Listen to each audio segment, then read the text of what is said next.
A man living near a cemetery heard one night a voice calling him from a grave.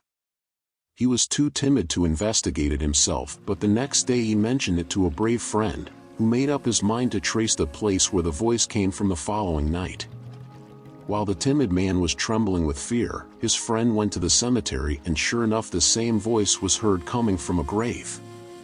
The friend asked who it was and what it wanted. The voice from under the ground replied, "I am a hidden treasure that has decided to give myself to someone. I offered it to a man last night, but he was too timid to come after it, so I will give it to you who are worthy of it. Tomorrow morning I will come to your house with my 7 followers." The friend said, "I will be waiting for you, but please tell me how I am to treat you." The voice replied, "We will come in monks' robes. Have a room ready for us with water, wash your body and clean the room, and have seats for us and 8 bowls of rice porridge. After the meal, you are to lead us one by one into a closed room, in which we will transform ourselves into crocks of gold."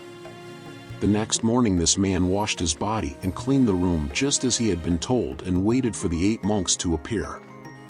In due time they appeared, and he received them courteously. After they had eaten the food, he led them one by one into the closed room, where each monk turned himself into a crock full of gold.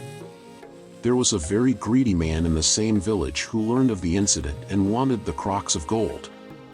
He invited 8 monks to his house.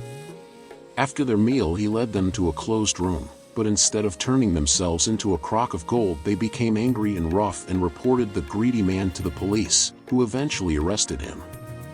As for the timid man, when he heard about the voice from the grave and brought wealth to the brave man, he went to the house of the brave man and greedily demanded the gold, insisting that it was his, because the voice first addressed him. When the timid man tried to take the crocks away, he found lots of snakes inside raising their heads ready to attack him. The king heard about this and ruled that the crocks belonged to the brave man and uttered the following observation: "Everything in the world goes like this.